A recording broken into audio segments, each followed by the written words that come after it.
Hello, this is Dr. Paul Cottrell, and I'm recording this on November 17th. This is going to be relatively a short video. It's going to be a little bit more on a reflective perspective for Israel. And then I'll do another video on the updates on the war and what's going on in the market. So I was listening to this one rabbi last night, and remember when I said early on in the coverage for the Israeli-Hamas war that Israel's at fault, but the whole world's at fault. And there's different levels of fault, and there's this curse that's coming down on mankind for everybody, not just Israel or the Palestinians, but everybody. And that there's going to be a blessing wrapped up in the curse, depending on the level of repentance that a society and individuals do. And that this is going to be a situation where countries are going to be shown their bias and their their true heart, and so will not just the country and its policy, but also this ultra liberal conservative divide that's starting to take place. All right, I've gone kind of into detail in some of the other videos about my perspective on the ultra liberal. Let's focus on just the Israeli faults here on this video, but the whole this will apply to the whole world.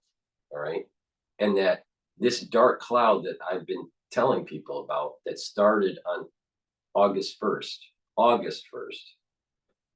really culminated through the holiday of Rosh Hashanah, which is in September, all the way to October 7th, and now we have this war that's taking place. And that this cloud over the sensitives, now the sensitives are people that are in tune to things that are happening in the world, and they feel it and they see it before everybody else, and they're affected by it. This dark cloud over the sensitives, and these sensitives are all over the world, and they're from all different religions. That cloud passes over them, but they're still affected, but less so on November 30th. November 30th seems to be the last day for the heavy feel on the sensitives, but they're still aware. They're still, let me rephrase that. They still have the heavy feel, but they're not affected by it as much. Once it gets past 11:30 on December 1st, then the whole world is going to start feeling what the sensitives were starting to see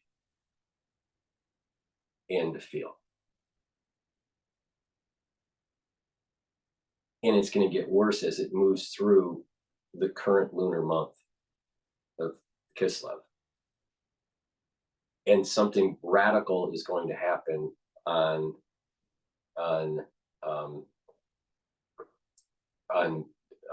actually December 1st. There's going to be the beginnings of a flux of energy. And if people are able to absorb that energy, then they'll be able to benefit from it, because they've sat and really thought about what's going on in the world. The ones that are still in their dogma, they're going to be negatively affected by this influx of energy or knowledge or power, right? People use the term or light. There's a light that's coming down. There's a knowledge that's coming down. There's an energy that is going to be fluxing, and the world is going to be going through tumultuous times. Now that is what I've told people behind the scenes and to, on the channel. Some of the people that I've said behind the scenes, I've said a little bit more because I know people that have been heavily affected by this because they're sensitives. And now we need to focus on what happened with Israel. Now, when I say Israel's at fault, it has two dimensions to it. One dimension is the failure of intelligence, and that can be subdivided into inside job failure of intelligence, like 9/11, and a failure of truly assessing the risks that we're starting to build up because of an internal source. And there's been a lot of infighting that's been going on with Israel, with the political parties, their version of the right wing and left wing. They don't have Republican or Democrat, but they have a right wing and a left wing, and then ultra right and ultra left, right? So there's that infighting. So there's the political infighting that's going on, but there's also a spiritual infighting that's going on. All right. So, and because they were so focused on the internal, they weren't focused on the external forces against them. There were a lot of riots over the weeks preceding October 7th, a lot of strife over the months running up to it internally. So it's a failure of intelligence because they were looking inward, not outward. And I think that there was also a failure of intelligence because there's probably elements of an inside job. I can't prove that, but it seems like it. All right. Now, but you'll have the truthers out there that say, "Oh, it's an inside job." Well, that's probably a little bit more complicated than that because of the internal strife that was going on months prior, and that the security forces were probably looking inward and not looking enough outward. Now, here's the metaphysical reason, all right? Because everyone is like so focused on inside job, failure of intelligence, human things that were going on, right? Well, there's a metaphysical thing that's going on. And this rabbi, I don't subscribe to his sect of Judaism, but he's observant. Wasn't born in an observant home. And when he became observant later in life. So, but he's knowledgeable. He knows his stuff. Now, I don't watch him. I focus on some other different rabbis, but he has something that was important that he brought up. He lives in Israel, and I think he's been in Israel for 15 years, maybe more. I don't know. And he presented an observation. Right? I'm not going to play it all because it's all scattered throughout a whole hour or so, and I want to condense it. Israel, over many years, were having terrorist attacks. His observation, I think he's right, that for not always, but in general, all right, in the aggregate, the terrorist attacks that were happening on civilians were, the victims were Orthodox or observing Jews for many years. And then it eventually moved towards sets of kids that were killed. And then eventually it went towards the non-observant, I call them ultra liberal, but he's called the ultra left. They're the ultra liberal. And I kept on saying the ultra liberal is a big cause of this problem in Israel. So he's proving my point. But I didn't know the first two components of this, and that is for many years, Orthodox Jews have been killed in these terrorist acts, or very observant Jews, and I didn't know that there were sets of kids being killed years prior, right? His interpretation, I think it's right, that the Jews that were killed that were observant for many years during these terrorist attacks is a sign by God to tell the Orthodox community that you should not think that you're holier than the other people in in in the Jewish community in Israel and the Jewish community at large in the world, and that you need to reach out and be more friendly to the non-observant. The problem with some really observant sects of Judaism, or some really observant Jews in general, there may be this sense of superiority, and they get full of themselves. Not everybody, but there's enough of them, and so there becomes infighting, with the Orthodox community and the non-observant Jew. Now, there's different types of non-observant Jews. They may be um, conservative, but they just don't follow the precepts of the Torah. They're not liberal. And then you have others that are really pushing the boundaries and are doing things that are really egregious to Torah principles. So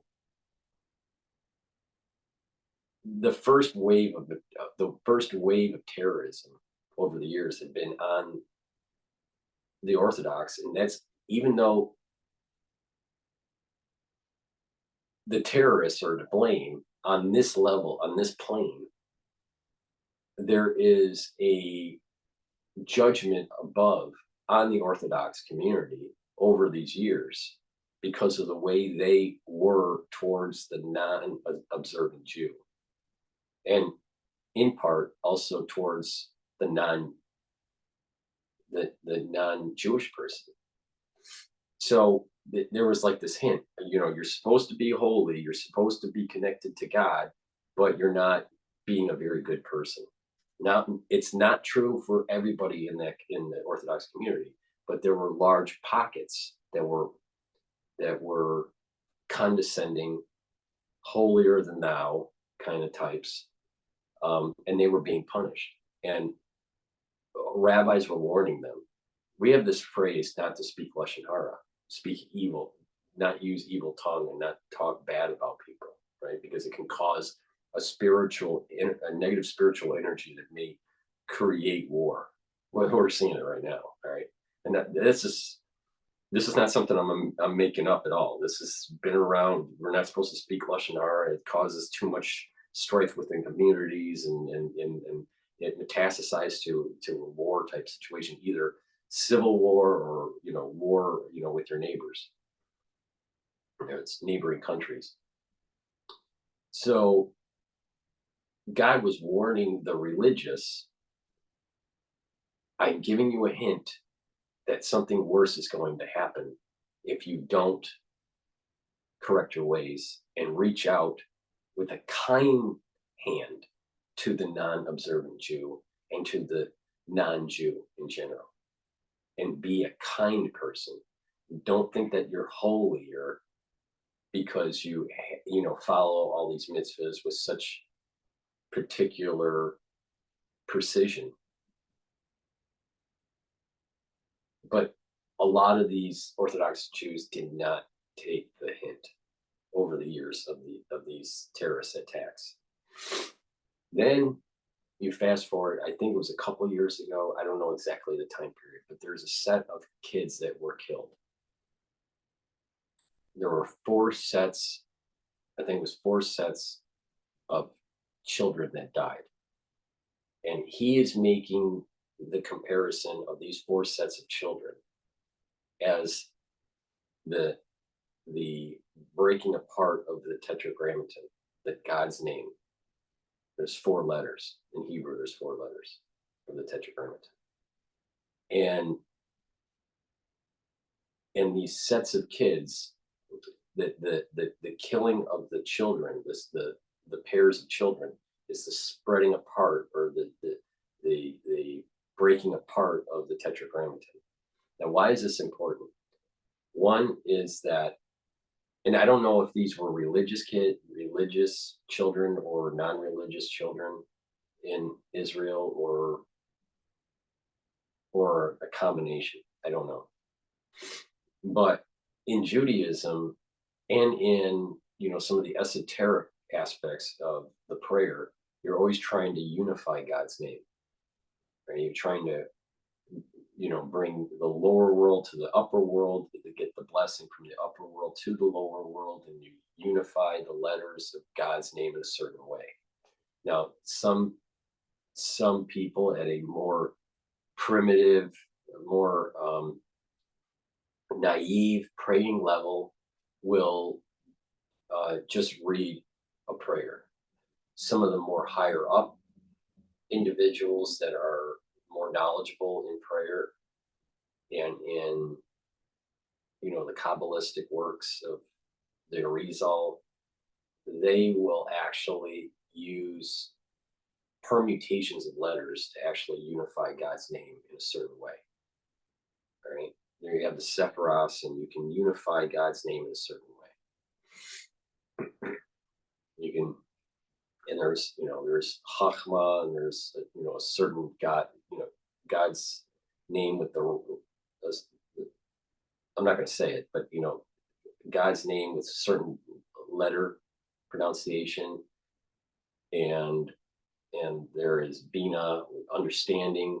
There's a certain God's name, and you mix the 2 letters together, and you can bind them together with another expansion of God's name, and they unify. You're unifying the first 2 letters and the last 2 letters, and you're bringing them together. All right, it's very Kabbalistic and very powerful. All right, and Jews say this through their prayers, but if they're at a novice level, they're just saying the prayer. They don't realize what they're actually doing. And then the Kabbalists, they know how to do the permutations of the letters. So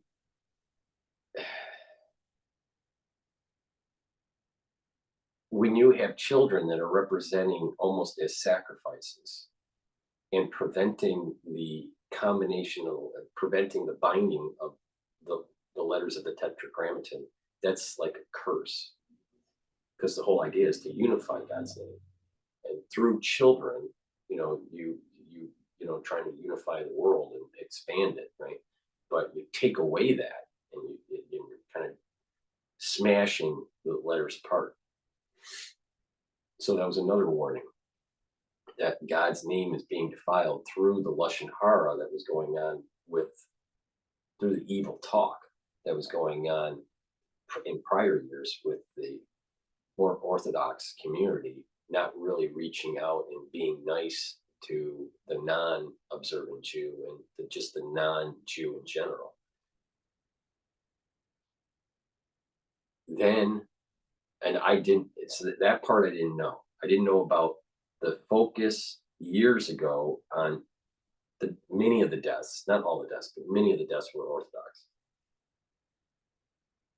Then recently, a few years ago or whatever, I don't know exactly the date, the pairs of children being killed. And then during Yom Kippur in Tel Aviv, according to him, this is another part that I didn't know, of this year, there were ultra left-wing Israelis, non-observant, disrupting prayer services in my understanding is it's 18 different synagogues that were coordinated, and preventing the observant Jews from praying during Yom Kippur. and running around in scant clothing and all this, and trying to mock the Orthodox. Now, sit back and really think about what all the things that I've been saying up to this point in this video. You had Orthodox people looking down through using the Lashon Hara and talking evil about the non-observant Jew. And you have the Orthodox community, not everybody, but a big part of it, looking down also on non-Jews. Then you have, they didn't listen, they didn't get the hint through the terrorism that attacked them, the bad thing that happened to them. All right. And pairs of children were taken away. They were killed. Showing that there is a desecration of God's name because of your actions. Then you fast forward to the times that we've been in for several months about this infighting that was going on in Israel with the ultra-right and the ultra-left, right? The conservative wing of government and the liberal wing of the government.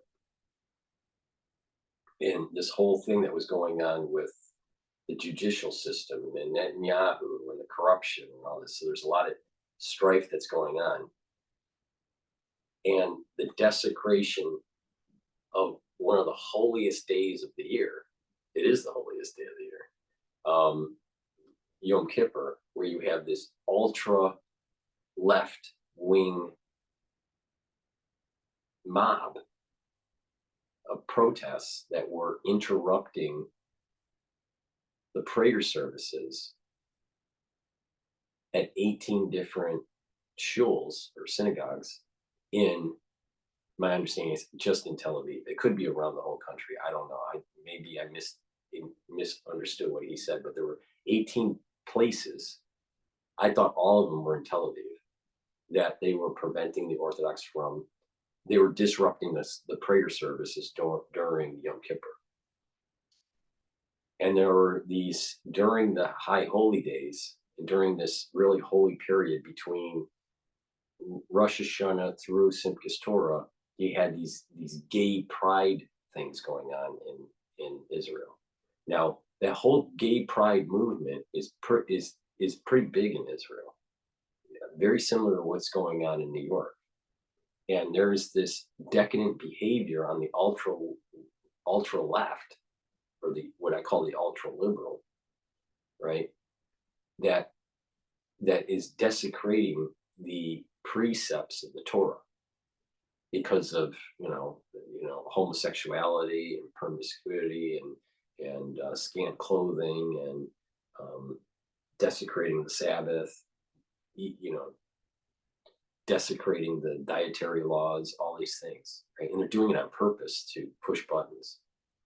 It's not like, just remember I said there's different types of non-observant Jews. There are non-observant Jews that are just run of the mill, they're just going to work and they're just not following Torah, but they're not being belligerent. Then you have these ultra liberals that are, eating pork in front of an Orthodox person, or taunting them in some way. So there's different types of non-observant Jews, but we're talking about the ultra liberal type, the ultra left, as he calls them, doing things that were definitely against the precepts of the Torah. And so fast forward from Yom Kippur to Simchas Torah, which is the end of this whole process, right? You go through Sukkot and then Simchas Torah. Then October 7th happens. And remember what I said in my first coverage, you notice that there weren't Orthodox people that were killed, right? I'm sure there were some, but I mean, the far majority were the ultra liberal. All right. Now, I made the phrase, you shouldn't be at the dance rave party. You should have been dancing with the Torah, which is what observant Jews do for Simchas Torah. And through that process, they were protected if they did that. But Instead, the liberal Jew was desecrating the Torah, because you're showing reverence to the Torah on Simchas Torah, because it's the end of the Torah reading, the whole Torah, and then it starts a whole new cycle. You've just finished Deuteronomy, and you're moving back into Bereshit, into Genesis. So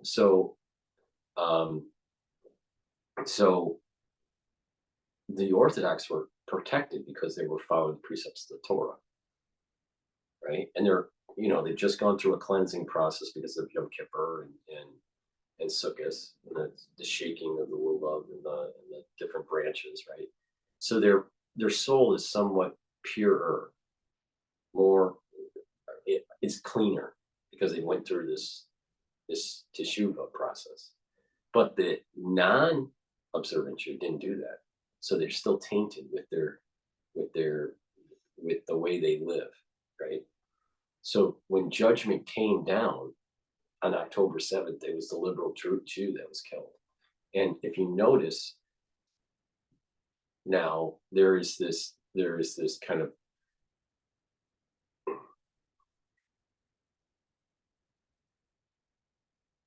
many, how should I phrase it? Many of these ultra liberal Jews, not all, but many, I'd say a good percentage, are waking up and seeing that their ways, their lifestyle is what's being punished. October 7th, even though it was an intelligence failure and there's questions on why the borders were so porous, doesn't negate the fact that the ultra liberal Jew was punished on October 7th for the acts of desecrating the precepts of the Torah in general, but mocking Jews that happen to be praying, and asking for forgiveness on Yom Kippur in Tel Aviv. It just so happened that, and he brings it up in the video, that one of the major organizers for the protests that were going on, that were pushing the whole gay pride stuff and taunting the observant Jews during Yom Kippur in Tel Aviv, was a major organizer, and his kids were in the rave, and were affected by the terrorist act. My understanding is the father was able to retrieve his son through off-duty security forces that went in. There was a story that there were off-duty security forces that went in and tried to save people. Some of them died, actually, when they went in, but they were able to retrieve some people out of the dance party. His son was one of these people, and so the father immediately, according to the story the rabbi says, is that the father immediately understood that even though he still hates, because these ultra left people hate the government, okay, and they hate Orthodox people. I mean, there's like a strong hate. He realized that hate was so thick that God was very upset with him and was willing to take his own child. So the point that I'm making here is that this is an example of that curse that's coming down on Israel because of the infighting that's going on and the lack of the ultra liberal realizing that you need to follow the precepts of the Torah. And you can't keep on desecrating people that are following. It's like almost a double desecration. You taunt people that are following the precepts, and then you don't even follow precepts, right? So it's like a double whammy. And these events are getting worse over time. And God's trying to hint to the Jewish people, repent, move towards the precepts of the Torah. And I think that this is a signal, just like just just like how God was signaling to the Orthodox that are more sensitive to this as a warning, reach out to the non-observant Jew, because what's coming down the road in the future is going to be much worse if you don't wake up. All right. They didn't wake up, and they still spoke Lashon Hara, and they still, they didn't wake up. So they took away some of their kids. All right. The terrorists took away some of their kids through the breaking of the tetragrammaton. And then they still didn't wake up. Okay, now it's an existential threat because of all the infighting that's going on in the country. And there's this negative force, this negative energy, this curse that's coming down on Israel. And there is going to be a clear dividing point of this, I call it the disentanglement, but there's a clear dividing point of who's going to follow Torah and who's not. Who's going to try to be a better human being, who's not. Who's going to be helpful, who's not. But don't get confused that terrorists have to be eliminated because there's a cancer that's happening that has to be rooted out. Okay, so there's this, that's the backstory on why Israel is being cursed. One said, don't wake up. There's many that are waking up now. I'm actually surprised. Behind the scenes, there are Jews that are even non-religious or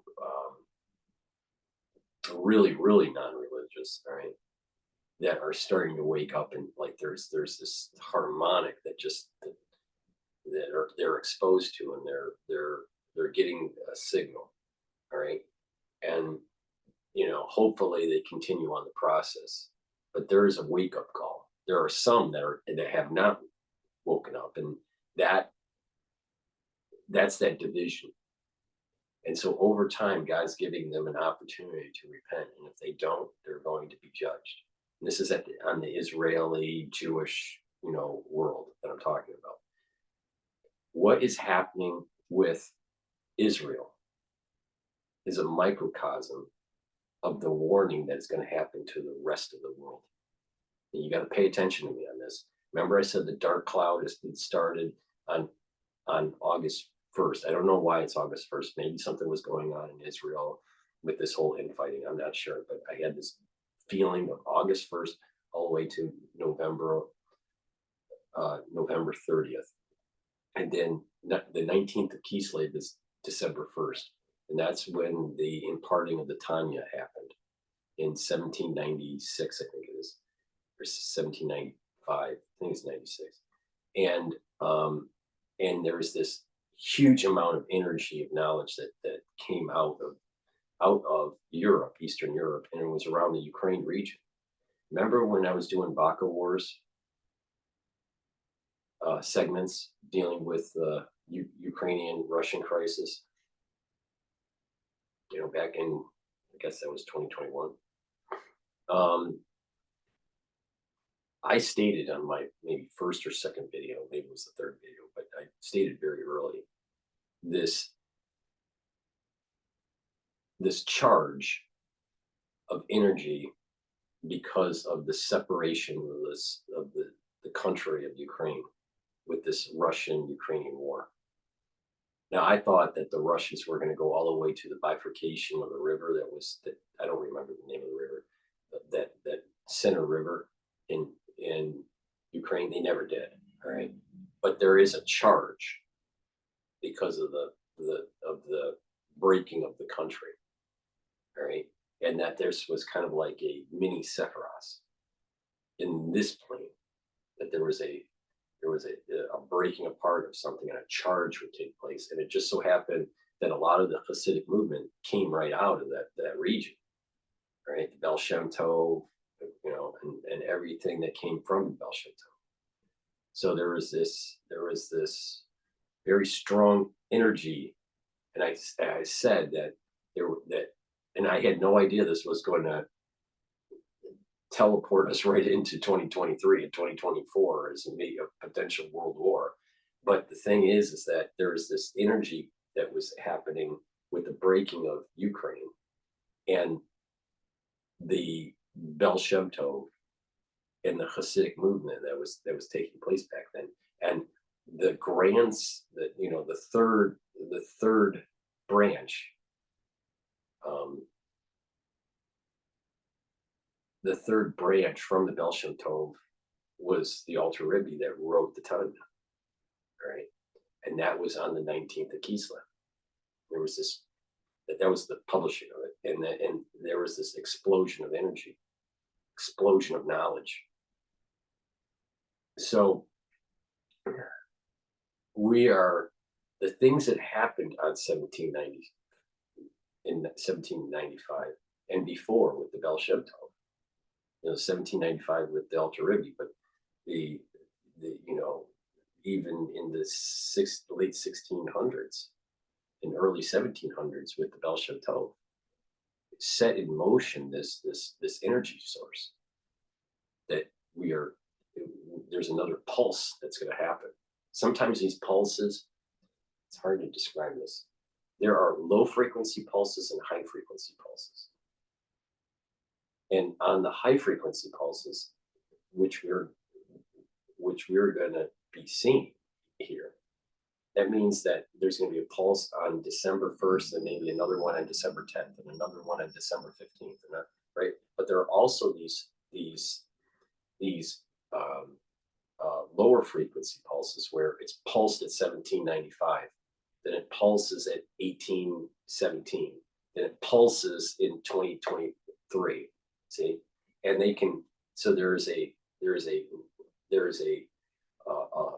lower frequency, higher energy pulse, and then there is a higher frequency, lower energy pulse. But sometimes the higher frequency pulse and the lower frequency pulse can be magnified or can be canceled, somewhat subtracted, because the lower frequency pulse is a strong, it has a higher amplitude. But when you have a higher frequency pulse that's in phase, right? But it doesn't have the same it doesn't have the same amplitude. Depending on, if it's in phase, then it'll magnify. If it's completely out of phase, it can subtract from the high frequency pulse. I think what's going to happen is that there's these series of high frequency pulses that are going to be going on during Kislev, starting on Kislev on the 19th of Kislev, which is December 1st. All right, and it's going to last for about 10 days. In this, some of these, and I don't know which day, or but some of these will magnify the longer wave that was pulsating from 1795 or 96, whichever year it was. And so that's the really, really esoteric thing that's going on, right? And to understand that intersection, to understand that pulse and why it's happening and how are these evolving events is what we're seeing in playing out in the news right now. All right. So what Israel just went through is what the world is going to see.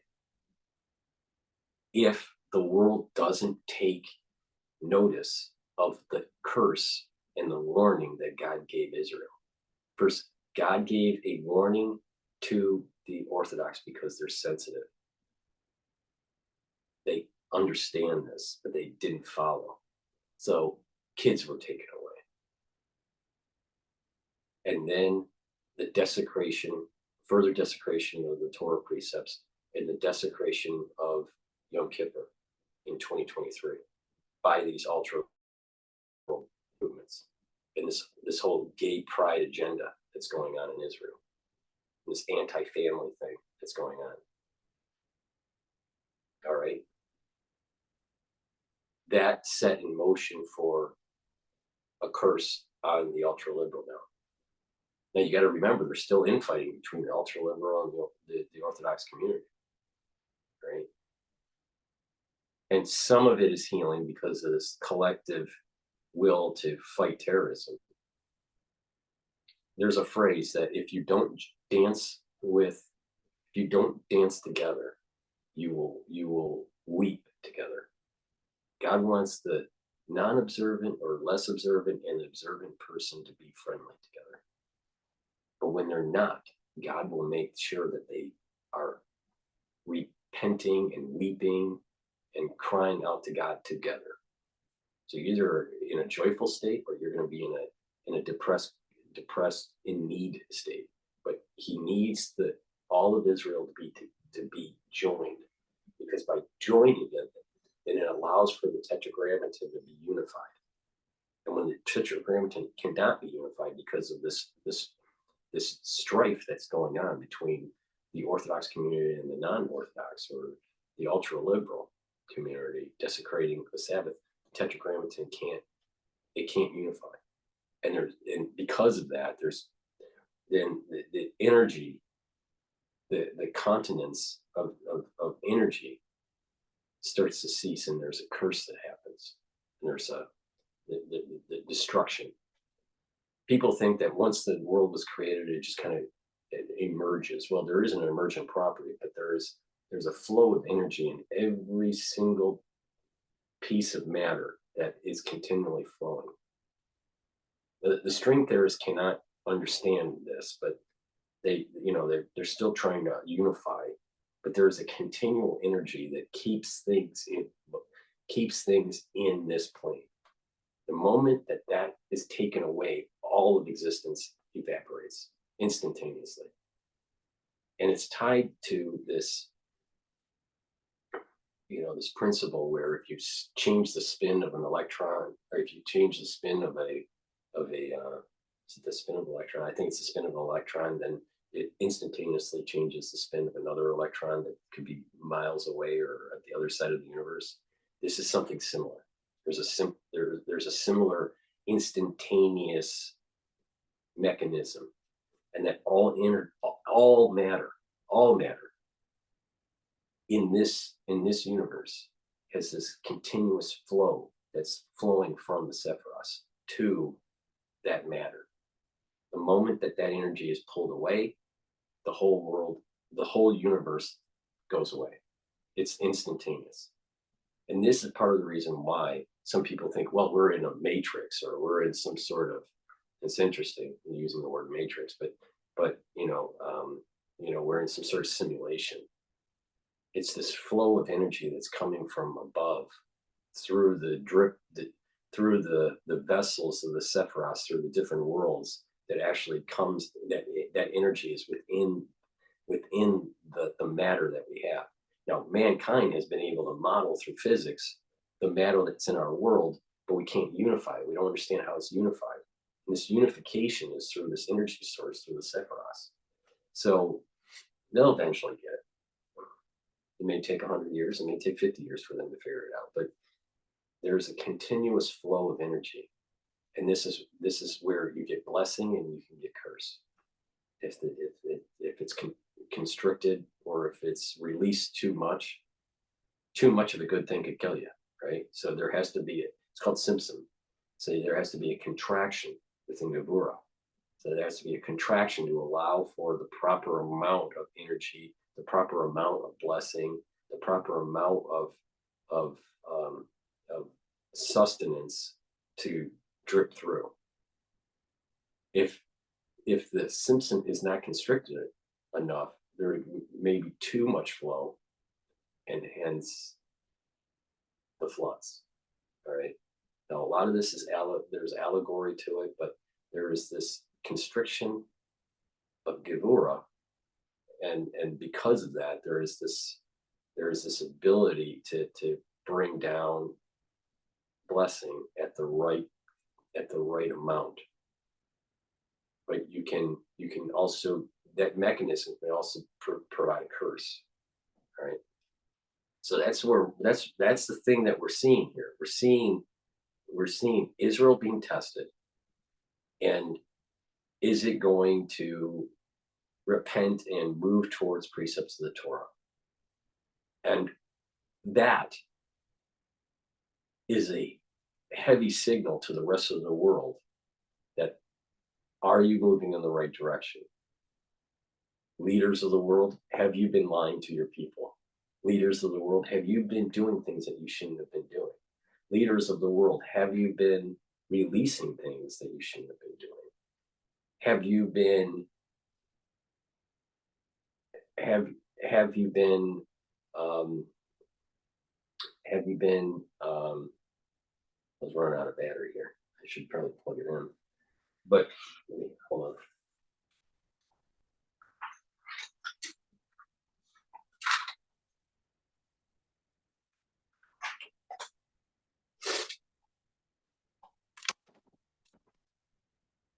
Have you been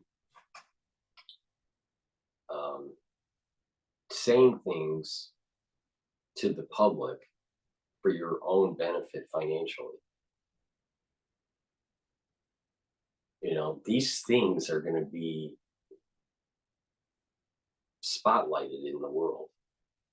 You know, it's not just America, but everywhere.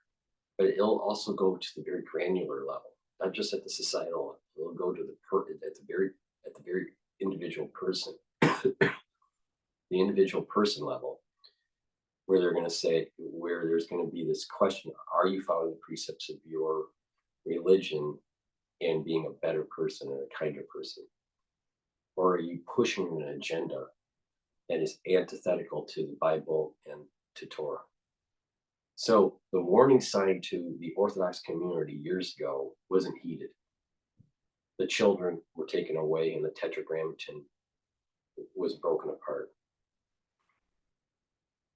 The desecration of the praying during Yom Kippur in Tel Aviv by the ultra-liberal was punished on October 7th. And that the whole world now, because I think what's happening is like, and I'm using it in human terms because you can't describe the God in any other way because our mind is feeble. He is angry because of where the world is going. And he is giving hints that if you don't repent, you're going to be killed. You're going to have a very harsh life. There's going to be famine and destruction and then and through that there will be a cleansing. You can cleanse two ways. All right, you can cleanse through repenting and changing your way and asking for forgiveness, and that's the safe, clean way of doing it. Or you can just say, I'm not going to do anything. I'm going to do what I want, and then there's going to be destruction to the point where it is so bad that everyone is asking for forgiveness or everyone is asking for help from God. And then but there's going to be massive destruction. And this is people aren't paying attention to those signals, those signs that are taking place. The Orthodox didn't pay attention to it for years. The kids were taken away, violently, and now you have a massacre that took place on October 7th. Some Jews are waking up to this. The sensitives that are listening to me and the ones that don't even know that I exist, they're sensing the same thing, right? Something big is coming. Something very big is coming. And the best thing that you can do is make sure that you try to look into your own heart and see if you can become a better person. And if you can't become a better person, ask for forgiveness and things will be better for you. And it does not matter what religion you are. So, but keep in mind that there is a cancer in the world that needs to be rooted out. And so be careful. You can't just say, I want to be a better person and then ask for forgiveness, and you're doing mitzvahs or you're following the precepts of your religion, right? And then be on the street saying, I want to make sure that I have my abortion rights, especially in Ohio, right? Or, you know, the Israelis can't be asking for forgiveness and keep on being negative towards the Orthodox, and the Orthodox can't be asking for forgiveness and being negative to the non-Jew or the non-observant Jew. But there is this terrorism that's taking place that's an existential threat for everybody that has to be rooted out. So don't fall into that category. Well, let's just give peace a chance because we did teshuvah, repentance. No, there's an ultimate cancer that is out there that's not going to go away until we root it out. And this is why you got to go all in. What I call get the job done. Sounds harsh, but this is something that's going to happen because there are going to be a group of people that are hell bent on destroying Israel. It's not going to turn out pretty. And what it is God's showing the spotlight on that. God's showing, do you want to be on the side of my people or not? If so, you're going to be blessed. If you turn to become a better person, if you follow the precepts of your Torah, or of your Bible, or of your religion, and become a better person. That's what the whole world's being tested on. And there's going to be this flux of energy that's on the 19th of Kislev that's going to take place on December 1st. And people are going to be judged on it. I personally think that the warning will not be heeded. And the far majority of the people, this whole thing would go away if everyone actually sat down and asked for forgiveness. The whole world.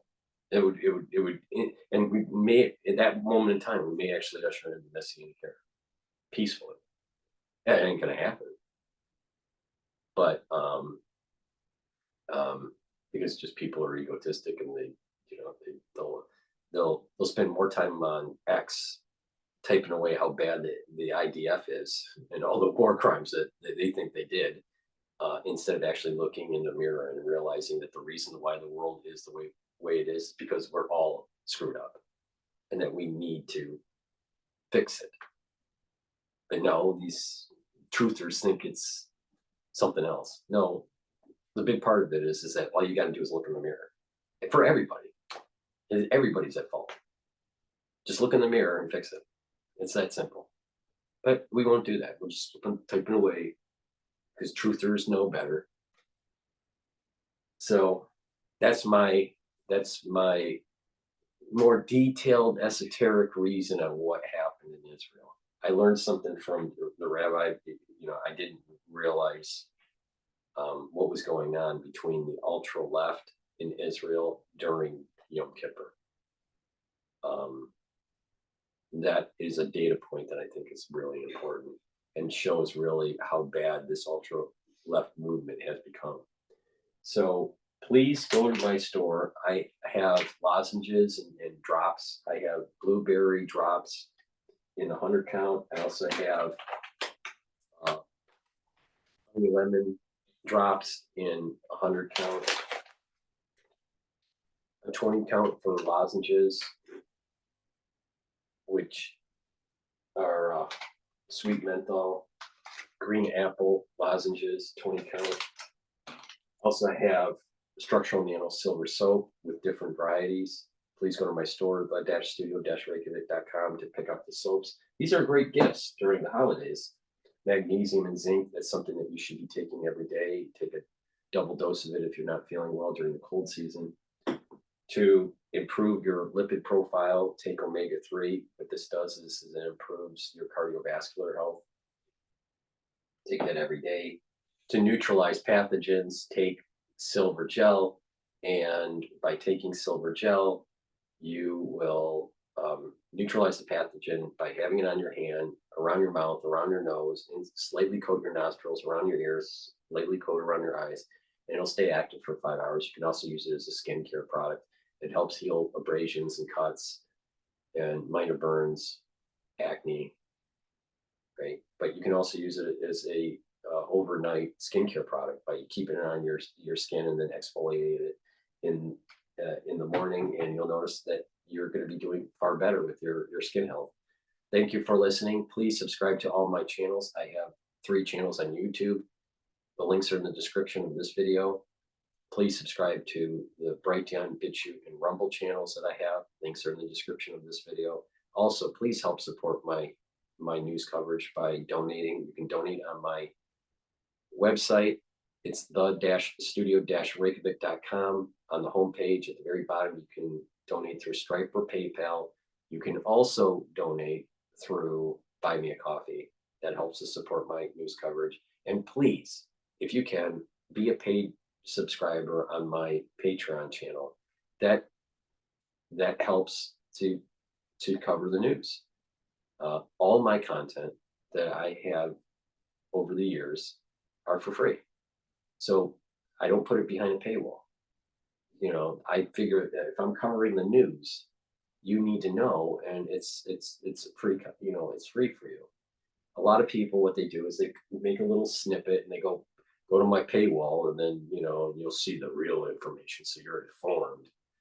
But that's a very egotistical aspect to it. They're trying to monetize you, and that's capitalism. But take to heart what I was saying. We're all being warned, and that if we know something that actually literally will help people's lives, right? Isn't it our obligation to tell them for free? And it should be the goodness of their heart to help support your work by sharing the links and donating and buying the products that you offer, right? So I just think that I need the support to be able to maintain the viewership and to grow the viewership, especially on the bigger channel, because it's heavily censored, and it bled away because of YouTube. But by growing it, people will be able to hear what I'm saying, and I'll be able to reach more people. What I have to say is very important and unique. I know that. Now, maybe I don't articulate it so well. Maybe I'm a little excessive sometimes. Sometimes I do that for effect. Sometimes I do it because that's the way I am. But the reality of the situation is that what I have to say on many different subjects, you need to pay attention to. Share the links and tell your social network, subscribe to my channels. 3 channels on YouTube: Rumble, Bitchute, and Brighteon. All right. And I'll be able to reach a larger audience. And by reaching a larger audience, more people can be helped. Thank you for listening, and have a nice day.